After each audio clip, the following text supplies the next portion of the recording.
அதாவது தொழுகையில் குழப்பம் ஏற்படுத்திய ஷைத்தானை முறியடித்ததாக அமையும் என்று அல்லாஹ்வின் தூதர் கூறினார்கள்.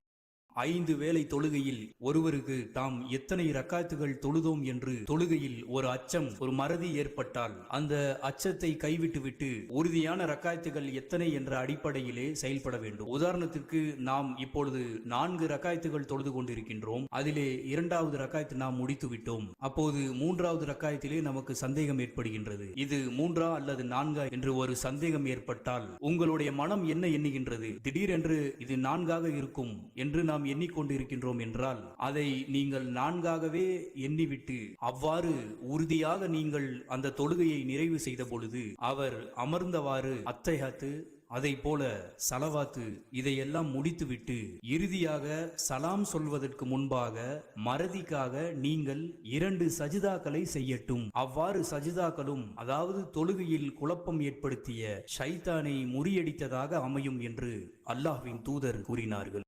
5 வேளை தொழுகையில் ஒருவருக்கு தாம் எத்தனை ரக்காத்துகள் தொழுதோம் என்று தொழுகையில் ஒரு அச்சம், ஒரு மறதி ஏற்பட்டால் அந்த அச்சத்தை கைவிட்டுவிட்டு உறுதியான ரக்காத்துகள் எத்தனை என்ற அடிப்படையிலே செயல்பட வேண்டும். உதாரணத்திற்கு நாம் இப்பொழுது 4 ரக்காத்துகள் தொழுது கொண்டிருக்கின்றோம். அதிலே 2வது ரக்காத்து நாம் முடித்து விட்டோம். அப்போது 3வது ரக்காத்திலே நமக்கு சந்தேகம் ஏற்படுகின்றது. இது 3ஆ அல்லது 4ஆ என்று ஒரு சந்தேகம் ஏற்பட்டால் உங்களுடைய மனம் என்ன எண்ணுகின்றது? திடீரென்று இது 4ஆக இருக்கும் என்று நாம் எண்ணிக்கொண்டிருக்கின்றோம் என்றால் அதை நீங்கள் 4ஆகவே எண்ணிவிட்டு அவ்வாறு உறுதியாக நீங்கள் அந்த தொழுகையை நிறைவு செய்த பொழுது அவர் அமர்ந்தவாறு அத்தைஹாத்து, அதை போல சலவாத்து இதையெல்லாம் முடித்துவிட்டு இறுதியாக சலாம் சொல்வதற்கு முன்பாக மறதிக்காக நீங்கள் 2 சஜிதாக்களை செய்யட்டும். அவ்வாறு சஜிதாக்களும் அதாவது தொழுகையில் குழப்பம் ஏற்படுத்திய ஷைத்தானை முறியடித்ததாக அமையும் என்று அல்லாஹ்வின் தூதர் கூறினார்கள். 5 வேளை தொழுகையில் எங்க சார் போனோம்? கோயம்பேடு. வாங்க சார். என்னம்மா கல்யாணம் ஆயிடுச்சா? ஆயிடுச்சு சார். என்ன பண்ற ஹஸ்பண்டு? ஹஸ்பண்ட் இல்ல சார். ஏன் செத்துட்டானா இல்லை விட்டு போயிட்டானா இல்லை ஹஸ்பண்ட் யாருன்னே தெரியலையா? இறந்துட்டாங்க சார். தனியாக தான் ஓட்டிகிட்டு இருக்க ஆட்டோவை. என் பையன் இருக்கான் சார். ஓ, அப்போ தனி தாயி தனியாக இருக்க பயமா இருக்கா? நான் வேணா தனிமையை போக்கவா? உங்க லொகேஷன் வந்துருச்சு பாருங்க. மிஸ் ஆயிட்டா.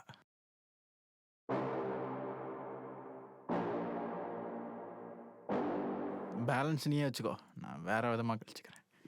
Bye sir. செயின் எங்கடா? என்னடா செயின் எங்க? சார் கழுத்தில் தான் சார் போட்டிருந்தேன்.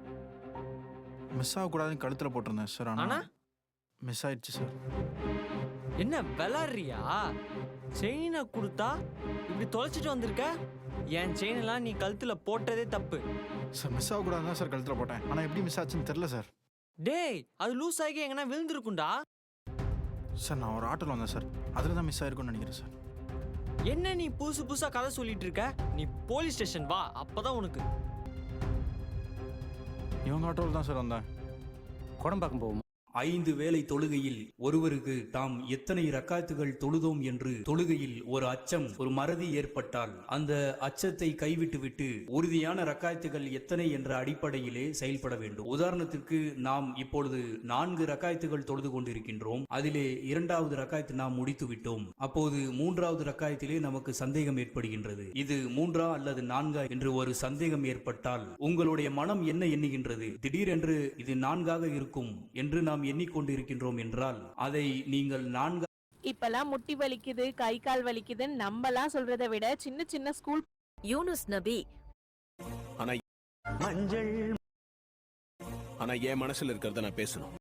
யூனுஸ் நபி இப்பெல்லாம் 5 வேளை தொழுகையில் ஒருவருக்கு தாம் எத்தனை ரக்காத்துகள் தொழுதோம் என்று தொழுகையில் ஒரு அச்சம், ஒரு மறதி ஏற்பட்டால் அந்த அச்சத்தை கைவிட்டுவிட்டு உறுதியான ரக்காத்துகள் எத்தனை என்ற அடிப்படையிலே செயல்பட வேண்டும். உதாரணத்திற்கு நாம் இப்பொழுது 4 ரக்காத்துகள் தொழுது கொண்டிருக்கின்றோம். அதிலே 2வது ரக்காத்து நாம் முடித்து விட்டோம். அப்போது 3வது ரக்காத்திலே நமக்கு சந்தேகம் ஏற்படுகின்றது. இது 3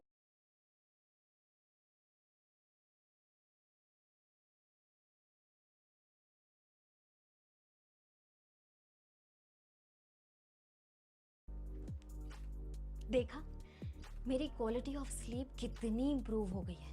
कैसे? बस मैट्रेस चेंज करके। और स्लीप तभी इम्प्रूव हो सकती है जब आपकी मैट्रेस सही होती है, और जब आपको मिलता है प्रॉपर रेस्ट तो आपका अगला दिन होता है और भी बेस्ट। ये इतनी बढ़िया मैट्रेस है जो एक ऐसे फोम से बनी है जो आपकी बॉडी को सिंक करने के बजाय आपकी बॉडी वेट को इवनली डिवाइड करती है और आपको कंफर्ट देती है। इसीलिए मेरी मानिए, अगर चैन की नींद सोना है तो जाग जाइए और फ्लो मैट्रेस पे खो जाइए।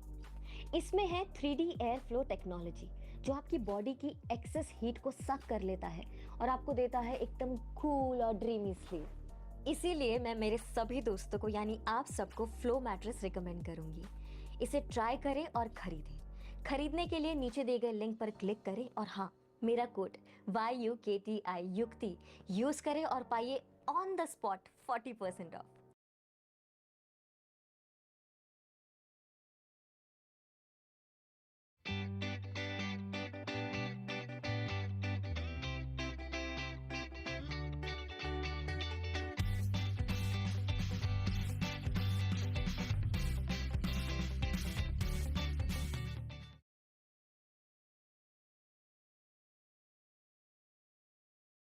உங்கள் ஃபேவரட் டிவி ஷோக்களை இனி மிஸ் பண்ண தேவையில்லை. ஜீ5 இல் முற்றிலும் இலவசமாக காணுங்கள். இங்கேயும் எப்பொழுதும்.